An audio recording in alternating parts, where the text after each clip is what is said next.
అన్నదాత అన్నదాత మీ అన్నదాత చెమటోడ్చి ఆహారాన్నందించే రైతన్నా అనునిత్యం నీ కండదండగా నిలిచే నేస్తం ఎవరన్నా అన్నదాత అన్నదాత మీ అన్నదాత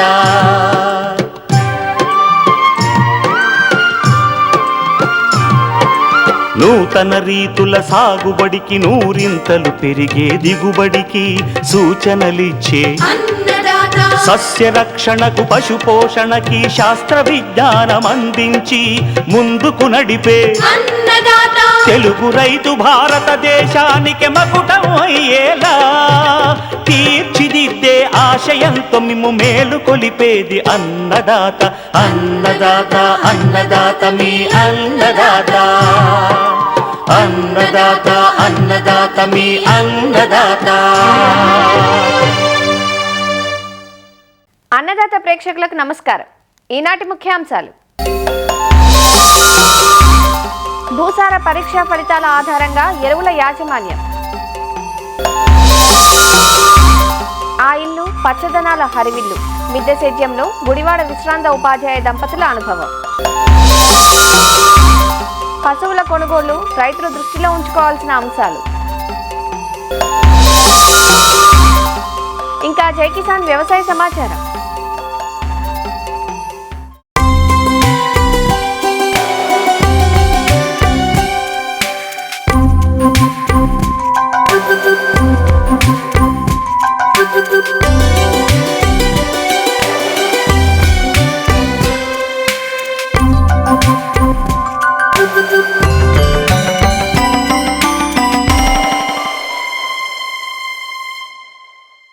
పంటల నుంచి మంచి దిగుబడులు సాధించాలంటే అందుకు కీలక పాత్ర పోషించేది నేలలోని సారం.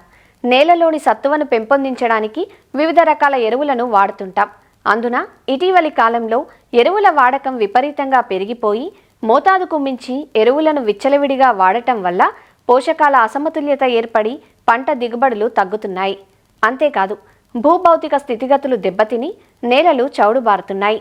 ఈ సమస్యలను అధిగమించాలంటే భూసార పరీక్షా ఫలితాల ఆధారంగా నేల స్థితిగతులు తెలుసుకొని సమగ్ర పోషక యాజమాన్యం చేపట్టాలి. మరి భూసార పరీక్షా ఫలితాలను ఎలా అర్థం చేసుకోవాలి? ఫలితాల ఆధారంగా ఎరువులను ఎలా వాడాలి? ఎలాంటి యాజమాన్య పద్ధతులు పాటించాలి అన్న వివరాలు అందిస్తున్నారు శ్రీకాకుళం జిల్లా ఆముదాల వలస కృషి విజ్ఞాన కేంద్రం శాస్త్రవేత్త డాక్టర్ ఎస్ కిరణ్ కుమార్. రైతు సోదరులు ఈ వేసవి కాలంలో మట్టి నమూనాలు సేకరించి వాటిని ప్రయోగశాలలకు పంపిస్తూ ఉంటారు. సో పంపించిన తర్వాత ఆ ల్యాబొరేటరీలో పరీక్షలు నిర్వహించి దాని తాలూకా రిజల్ట్స్ అనేవి ఈ సాయిల్ హెల్త్ కార్డు అనే ఒక కార్డు రూపంలో ఈ రైతుకి అందివ్వడం జరుగుతుంది. దాని తాలూకా అంశాలనే కంప్లీట్గా అవగాహన చేసుకొని దాని తదుపరి పంటలో మనం అవలంబించినట్టయితే మంచి ఫలితాలు రావడానికి ఆస్కారం ఉంటుందన్నమాట. ఆ సాయిల్ హెల్త్ కార్డులో మనకి మేజర్గా కూడా ఈ నేల తాలూకా రంగు, నేల తాలూకా స్వభావము, అలాగే నేల తాలూకా ఉదజని సూచిక, లవణాల తాలూకా సాంద్రత, ఈ స్థూల పోషకాల్లో ముఖ్యంగా కూడా నత్రజని, భాస్వరం, పొటాష్ తాలూకా శాతం ఎంత ఉంది, దానితో పాటుగా ఈ నేలలో ఉన్నటువంటి సేంద్రియ కర్బనం అనేది ఎంత ఉంది అనే విషయాల్ని కూలంకుషంగా ఆ సాయిల్ హెల్త్ కార్డులో ఇవ్వడం జరుగుతుంది. ఈ ఉదజని సూచిక అనేది హెచ్చుతగ్గులను బట్టే మొక్కలపై ఈ పోషకాల లభ్యత ఆధారపడి ఉంటుంది. ఈ ఉదజని సూచిక చాలా తక్కువగా ఉంటాయి, అంటే 6.5 కంటే తక్కువగా ఉన్నప్పుడు దాన్ని ఆమ్ల నేలగాను, అలాగే 7.5 అంటే తటస్థంగాను, అలాగే 7.5 కంటే ఎక్కువగా ఉంటే క్షార నేలగాను మనం చెప్తా ఉంటాం. ఆమ్ల నేలలు అయితే ఈ సున్నం అనేది ఎంత మోతాదులో వేయాలి అనేది కూడా దాంట్లో ఇవ్వడం జరుగుతుంది. అలాగే క్షార నేలలు కనుక అయినట్టయితే దానికి ఎంత మోతాదులో జిప్సం వేయాలన్న విషయం కూడా ఆ సాయిల్ హెల్త్ కార్డులో కూలంకుషంగా ఇవ్వడం జరుగుతుంది. నేలలో ఉన్నటువంటి నీటిలో కరిగే లవణాలు ఎంత మోతాదులో ఉన్నాయి అనే విషయం అనేది ఈ ఈసీ బ్రిడ్జ్ ద్వారా మనం తెలుసుకోవచ్చు. ఈ నేల తాలూకా లవణాల తాలూకా సాంద్రత అనేది ఎక్కువగా ఉన్నప్పుడు దాన్ని పాల చౌడు కింద, అలాగే కారు చౌడు నేలల కింద మనం దాన్ని నిర్ధారిస్తాం. పాల చౌడు నేలలు కనుక అయినట్టయితే దాన్ని మనం నీటిని పెట్టి దమ్ము చేసి ఆ నీరు బయటకు వదిలినట్టయితే ఈ పాలతోడు తాలూకా హార్మ్ఫుల్ ఎఫెక్ట్ అనేది మనం తగ్గించవచ్చు. క్షారనాలు అయిపోయి అనుకోండి, దానికి ఎంత మోతాదులో జిప్సం వేయాలనేది కూడా దాంట్లో మనం నిర్ధారించవచ్చు అనమాట. ఈ మేజర్ పోషకాలైనటువంటి నత్రజని, భాస్వరం, పొటాష్ అనేది ఎంత మోతాదులో ఉందనే విషయం కూడా అందులో ఇవ్వడం జరుగుతుంది.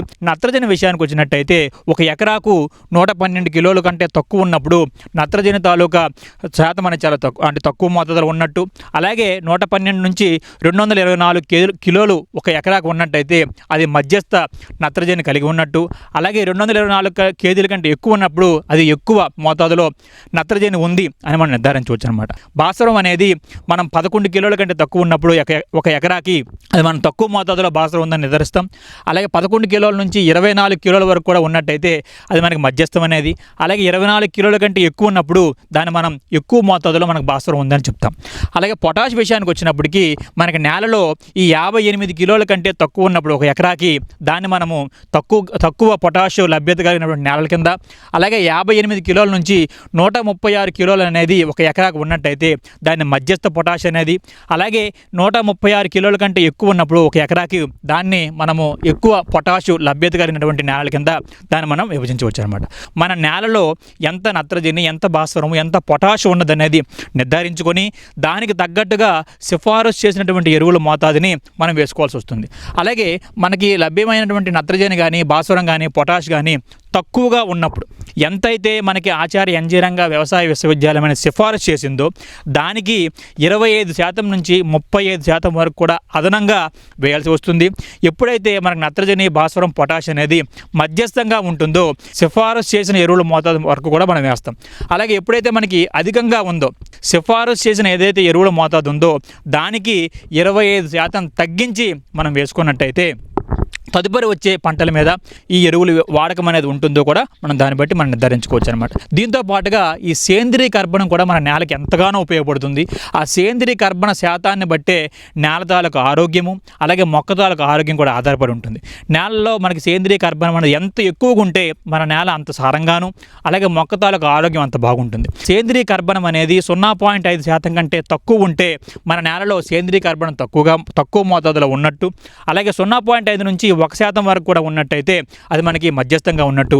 1 కంటే ఎక్కువ ఉన్నప్పుడు దాన్ని మనం ఎక్కువ సేంద్రీయ కర్బనం కలిగినటువంటి నేల కింద మనం పరిగణించవచ్చు అనమాట. సో ఈ సేంద్రీయ కర్బనం అనేది నేల తాలూకా ఈ భౌతిక రసాయనిక లక్షణాలను నిర్ధారించడమే కాకుండా నేలలో ఉన్నటువంటి సూక్ష్మజీవుల తాలూకు సంఖ్యని పెంచుతుంది. వాటితో పాటుగానే ఈ మనకి నేలలో ఈ నీటిని నిల్వ ఉంచుకునే శక్తి కూడా పెంచుతుంది. కాబట్టి ఈ సేంద్రీయ కర్బనం కూడా మనకి ఎంతగానో ఉపయోగపడుతుంది. ఈ సేంద్రీయ కర్బనం అనేది తక్కువగా ఉన్నప్పుడు మన నేలలో మనకు సుమారుగా 4 నుంచి 5 టన్నుల వరకు కూడా ఈ సేంద్రీయ పదార్థాన్ని అంటే సేంద్రీయ కర్బనాన్ని యాడ్ చేయడానికని మనం గత్తాన్ని కానీ వేయడం చేసుకోవాల్సి ఉంటుంది.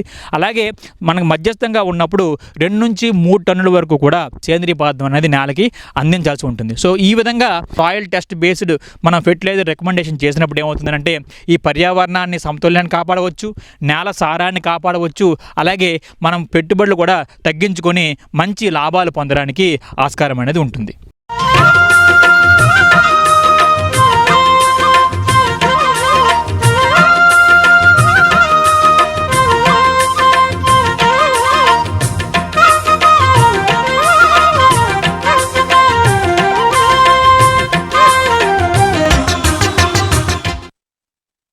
అనాదిగా రైతుకు కొండంత అండగా ఉంటూ వారి జీవన విధానంలో భాగమైంది పశుపోషణ. ఇటీవలి కాలంలో నగరీకరణ పెరగటంతో పాల అవసరాలు పెరిగి ఎందరికో ఉపాధి మార్గంగా నిలుస్తోంది. పాడి పరిశ్రమ లాభసాటిగా ముందుకు నడవాలంటే మేలుజాతి పశువుల ఎంపిక, సరైన పోషణ, సక్రమ యాజమాన్యం, ఆరోగ్య పరిరక్షణ, మార్కెటింగ్ వంటి అన్ని అంశాల్లో సరైన అవగాహన తప్పనిసరి. ఫారాల ఏర్పాటులో రైతులు ప్రప్రథమంగా దృష్టిలో ఉంచుకోవాల్సిన అంశం మేలుజాతి పశువుల ఎంపిక. పశువుల ఎంపికలో ఏమరపాటుగా ఉంటే పాల దిగుబడి తగ్గి రైతులు నష్టపోవాల్సి వస్తుంది. కాబట్టి పశువులను సంతలలో కాకుండా రైతుల చెంతనే కొనుగోలు చేయటం మేలు. పశువులను ఎంపిక చేసుకునేటప్పుడు ఏ అంశాలను దృష్టిలో ఉంచుకోవాలో వివరాలు తెలియజేస్తున్నారు శ్రీ వెంకటేశ్వర పశువైద్య విశ్వవిద్యాలయం, పశ్చిమ గోదావరి జిల్లా వెంకటరామన్నగూడెం గేదెల పరిశోధనా స్థానం ప్రధాన శాస్త్రవేత్త డాక్టర్ కె ఆనందరావు. ఈ పాడి పశువులు విపరీతమైనటువంటి ధర పలుకుతుంది. గేదె పశువుల్ని తీసుకున్నట్లయితే 10 లీటర్ల పాలు ఉత్పత్తి చేసే గేదె ₹1,00,000 నుంచి ₹1,50,000 వరకు పలుకుతుంది. అదేవిధంగా 10 లీటర్లు పాడి ఉత్పత్తి చేసే ఆవు అయితే 50,000 నుంచి ₹60,000 మార్కెట్ ధర ఉంది. ఈ పశువుల యొక్క పాల ఉత్పత్తి మీద ఎటువంటి రికార్డు నిర్వహణ అనేది ఉండదు. అందువలన కేవలము పశువులని పెంచేటటువంటి వాళ్ళు చెప్పే మాటలు ఆధారంగా, అదే పశువు యొక్క శారీరక లక్షణాలు ఆధారంగా మనము ఈ పాడి పశువుల కొనుగోలు అనేది చేస్తుంటాము. అయితే ఇక్కడ మనకున్నటువంటి అనుభవము, మనకున్నటువంటి పరిస్థితులు దృష్ట్యా ఎటువంటి సమయంలో ఈ పాడి పశువులు అనేది కొనాలి. అయితే మనము ఆల పశువులను కొనేటప్పుడు సంవత్సరం పొడవునా ఎప్పుడైనా కొనుక్కోవచ్చు. అయితే గేదె పశువులను మాత్రము కొనేటప్పుడు అక్టోబర్ నుంచి జనవరి మధ్య మాసంలోనే గేదె పశువుల్ని కొనటానికి ఉపక్రమించుకోవాలి. ఎందుకంటే జనవరి తరువాత ఈ గేదె పశువుల్లో ఈతలు అనేది ఉండదు, అలాగే పాడి ఉత్పత్తి అనేది గణనీయంగా తగ్గుతుంది. కాబట్టి వాటి యొక్క పాడి ఉత్పత్తిని మనము అంచనా వేయలేము. కాబట్టి ఏ పరిస్థితుల్లో కూడా జనవరి మాసం దాటిన తర్వాత గేదె పశువులను అనేది కొనరాదు. ఇక రెండవ అంశము, ఈ పాడి పశువుల్ని మనం కొనుగోలు చేసినప్పుడు ఎప్పుడు కూడా రెండవ ఈతలో ఉన్నటువంటి పశువులనే మనం కొనుగోలు చేయాలి. ఎందుకంటే పాడి ఉత్పత్తి అధిక సామర్థ్యము రెండవ ఈతలోనే ఉంటుంది.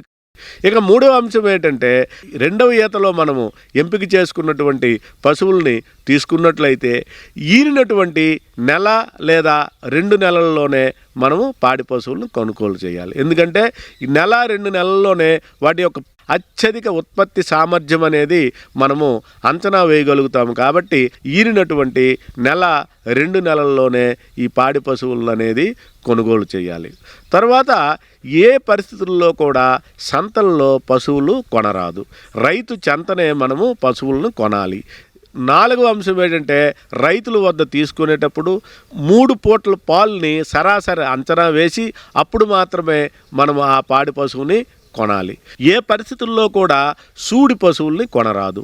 ఈ అంశాలని దృష్టిలో పెట్టుకొని ఈ పాడి పశువుల యొక్క బాహ్య లక్షణాలని మనము క్షుణ్ణంగా పరిశీలించాలి. ముఖ్యంగా పొదుగుపై 4 చనుకట్లు కూడా సమానంగా అమరి ఉండాలి. చనుకట్లు పొదుగును గట్టిగా పైకి పట్టేటట్టు ఉండాలి. అదేవిధంగా 2 వెనక్కాళ్ళ మధ్య పొదుగు విస్తారంగా అభివృద్ధి చెంది ఉండాలి. పొదుగుపై రక్తం సరఫరా చేసే నాళాలు ప్రస్ఫుటంగా కనిపించాలి. ఈ పాడి పశువుని ముందు నుంచి చూసినట్లయితే వెనకకి త్రికోణాకారము మనకు గోచరించాలి. అదేవిధంగా పశువు ఆరోగ్యంగా ఉండాలి, చురుకుగా ఉండాలి. ఎముకలు బయటికి కనిపించేటటువంటి పశువుల్ని మనం ఏ పరిస్థితుల్లో కూడా కొనరాదు. ఈ సూచనలు తప్పకుండా పాటించి కొనుక్కుంటే మేలైనటువంటి పశువులు పొందినటువంటి వాళ్ళము అవుతాము.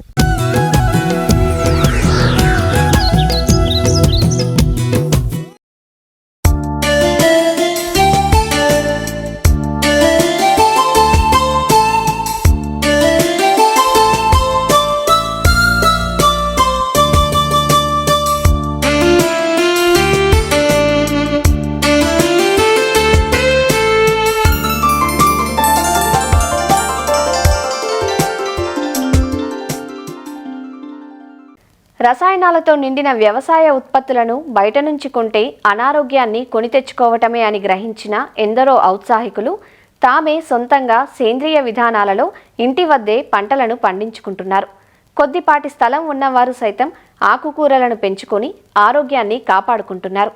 మొక్కల పెంపకంలోనూ అనేక మంది వైవిధ్యానికి ప్రాధాన్యతనిస్తున్నారు. అరుదైన మొక్కలను తెచ్చి పెంచుకుంటున్నారు. కూరగాయలు, ఆకుకూరలతో పాటు పూలు, పండ్లు, ఔషధ మొక్కలు, సుగంధ ద్రవ్యాలు, అలంకరణ మొక్కలు, ఇలా వారి అభిరుచికి తగ్గట్లుగా ఇంటిని ఓ నందనవనంలా తీర్చిదిద్దుకుంటున్నారు. అలాంటి ఓ నందనవనాన్ని ఈరోజు మీకు చూపించబోతున్నా, చూడండి.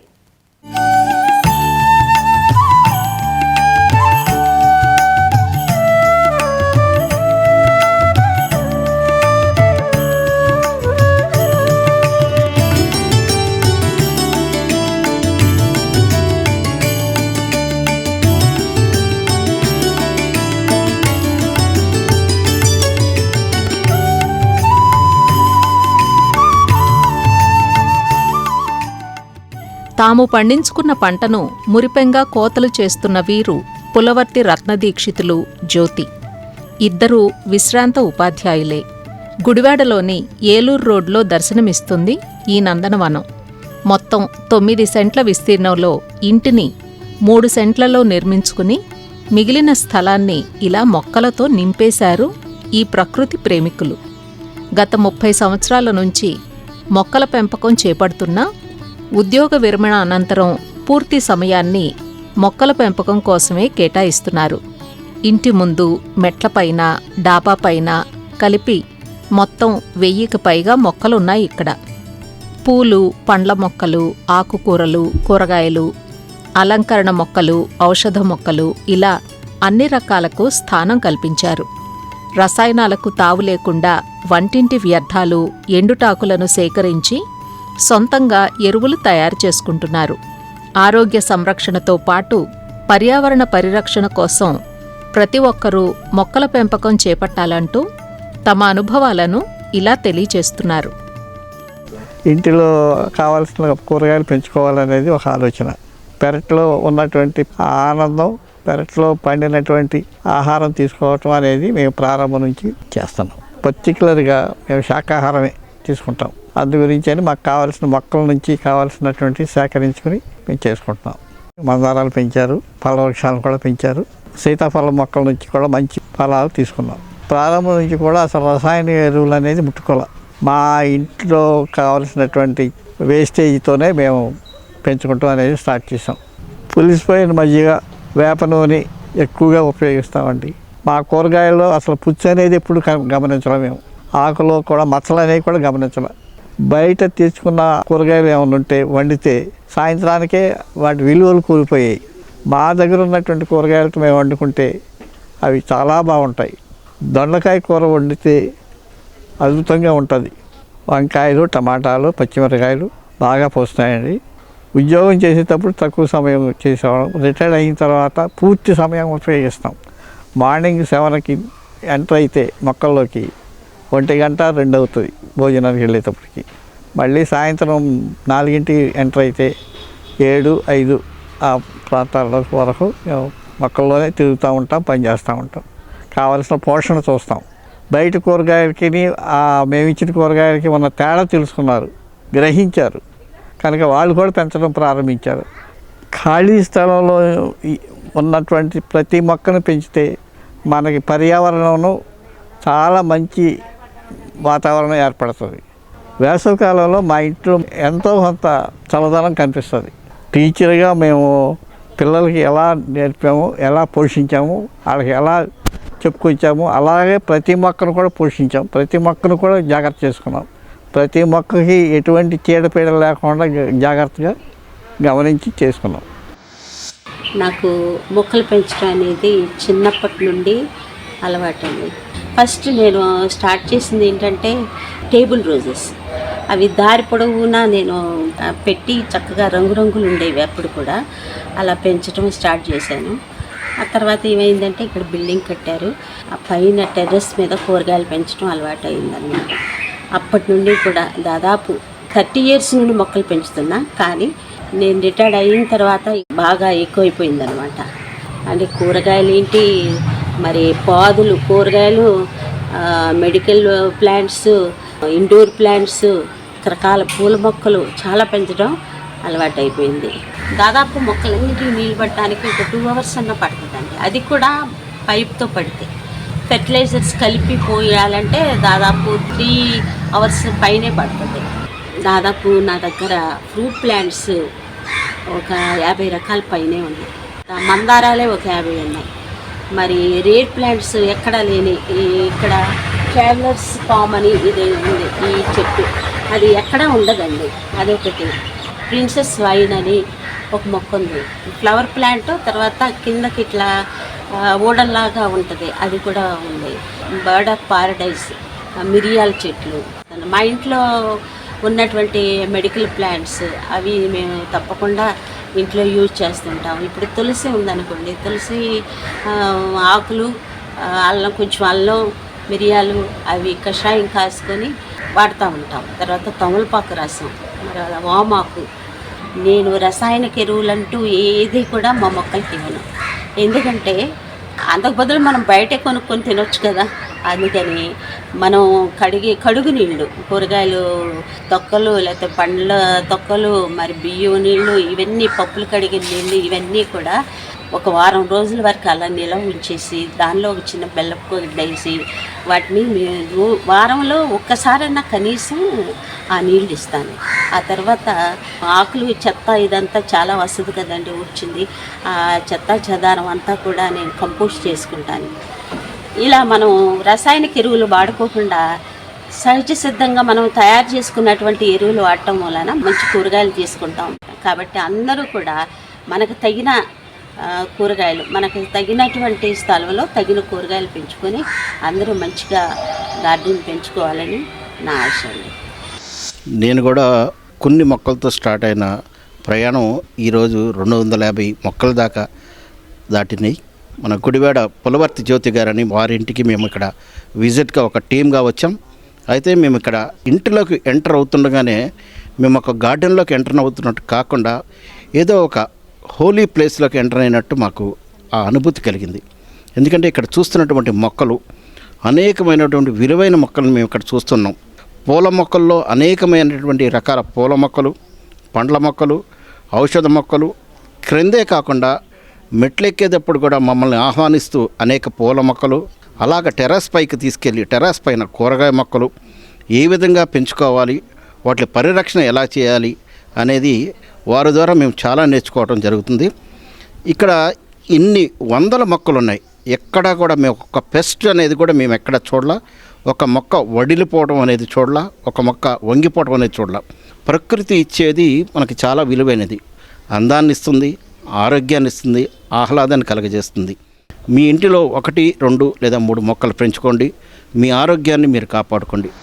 ఈ రోజున మేము గుడివాడ పులవర్తి జ్యోతి గారింటికి గార్డెన్ విజిట్కి వచ్చాం. మేము వారి గార్డెన్లో fruit plants, vegetable plants, medicinal plants అండి.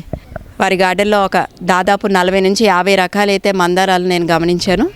అసలు వారి గార్డెన్ చూస్తుంటే వారి గార్డెన్ పట్ల ఉన్న శ్రద్ధ, అలాగే వారి ప్యాషన్ అనేది ఆ మొక్కల్లో కనిపిస్తుందండి. ఏదో చేసేంలే అన్నట్టు అని కాకుండా చాలా ఆర్గనైజ్డ్గా అయితే వారు ఈ గార్డెన్ నిర్వహిస్తున్నారండి. ఆ క్రమశిక్షణ అనేది వారి దగ్గర మనం నేర్చుకోవాల్సిన గొప్ప విషయం. తప్పకుండా ఈ విధంగా అయితే గార్డెన్ని నేను కూడా భవిష్యత్తు కాలంలో పెంచాలని అనుకుంటున్నాను.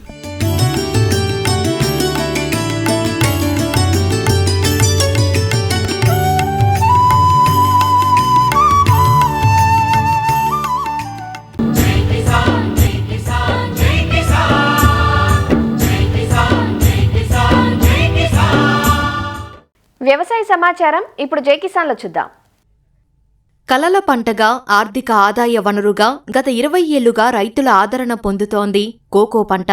పాక్షిక నీడలో అందివచ్చే పంట కావడంతో కొబ్బరి, ఆయిల్ పామ్ తోటల్లో అంతరంగా సాగు చేస్తూ రైతులు ఆదాయాన్ని ఆర్జిస్తున్నారు. ఇటీవల అంతర్జాతీయ మార్కెట్లలో నాణ్యత గల కోకో గింజలకు మంచి ధరలు దక్కడంతో గోదావరి జిల్లాల్లో సాగు విస్తీర్ణం పెరుగుతూ వస్తోంది. అయితే గతేడాది నుంచి తగ్గుతున్న ధరలు రైతులను ఆందోళనకు గురిచేస్తున్నాయి. 2 ఏళ్ల క్రితం కిలోకు 600 నుంచి 700 పలికిన ధరలు ప్రస్తుతం 300 నుంచి 350 మాత్రమే పలకడంతో నష్టపోతున్నామంటూ డాక్టర్ బిఆర్ అంబేద్కర్ కోనసీమ జిల్లా రైతులు ఆందోళన చెందుతున్నారు. గత 25 సంవత్సరాల నుంచి కూడా ఈ కోకో పంటని కొబ్బరి తోటలు అంతర పంటగా పండిస్తున్నాము. మరి ఈ రోజు ఈ కోకో పంట ధర విషయంలో రైతులు చాలా ఇబ్బంది పడుతున్నారు. ప్రభుత్వం కూడా ఏ విధమైన సహాయ సహకారాలు అందించట్లేదు. 2025 తర్వాత అంతర్జాతీయ మార్కెట్ ధరని అనుగుణంగా రైతులకి ధర ఇప్పించమని చెప్పేసి ప్రభుత్వం ద్వారా, అలాగే మేము కొన్ని పోరాటాలు చేయడం జరిగింది. ఈ సంవత్సరం మరీ సీజన్లో కూడా 300 రూపాయలు ఇవ్వడం చాలా అమానుషం. ఇప్పుడు కూడా సీజన్లో 650, 700 వరకు కూడా వెళ్ళే ధర మార్కెట్, ఇంటర్నేషనల్ మార్కెట్ని అనుగుణంగా ఇవ్వమని చెప్పేసి గతంలో పలుమార్లు రావడం జరిగింది. ఆ ధర ఇంటర్నేషనల్ మార్కెట్ రేటు ప్రకారంగా ఉన్న ధర ఎక్కువ ఉన్నప్పుడు తగ్గించి 800, 900 ఇంటర్నేషనల్ మార్కెట్ ఉంటే 600, 500 అలా ఇవ్వడం జరిగింది. ఇప్పుడు ఇంటర్నేషనల్ మార్కెట్ తక్కువ ఉంది కాబట్టి ఈవేళ ఇంటర్నేషనల్ మార్కెట్కి అనుగుణంగా రేటు ఇస్తామని చెప్పడం జరుగుతుంది. ఇది ఎంతవరకు కరెక్ట్? కొబ్బరిలో అంతర పంటగా కోకోని సాగు చేస్తున్నాం. పెట్టుబడులు అన్ని కలిపి 92,000 రూపాయలు ఒక ఏడాదిలో ఒక ఎకరానికి చొప్పున ఖర్చు అవుతుంది. గింజల అమ్మగా వచ్చిన ఆదాయం చూస్తే మనకి 30% లాసు ఏర్పడుతుంది. నేను గత 10 సంవత్సరాలుగా కోకో పంటలు పండిస్తున్నాం కొబ్బరి తోటలోని. గత 2 సంవత్సరాలుగా మాకు కోకో గింజల రేట్లు మద్దతు ధరలు ఇస్తున్నారు కానీ ఏం మాకు సరిపోవట్లేదు. కనీసం గవర్నమెంట్ కేజీకి 500 రూపాయలు ఇచ్చేలాగా సహకారం చేసేలాగా మాకు ఉపయోగపడేలాగా ఉండాలని కోరుకుంటున్నాం. కోకో పంటకు ధరలు తగ్గుతున్న పరిస్థితుల్లో ధరలు పెంచితే కొంత ఊరటగా ఉంటుందంటూ సాగుదారులు కోరుతున్నారు. మరిన్ని విభిన్న అంశాలతో రేపటి అన్నదాతలో మళ్ళీ కలుసుకుందాం. నమస్కారం. అన్నదాతలు తమ సందేహాలు సమస్యలను 1800-425-4085 టోల్ ఫ్రీ నెంబర్లో ఉదయం 10 గంటల నుంచి 11 గంటల మధ్య పని దినాలలో సంప్రదించగలరు. ఈ కార్యక్రమాన్ని యూట్యూబ్లో www.youtube.com/annadaata ETV లింక్ ద్వారా వీక్షించవచ్చు.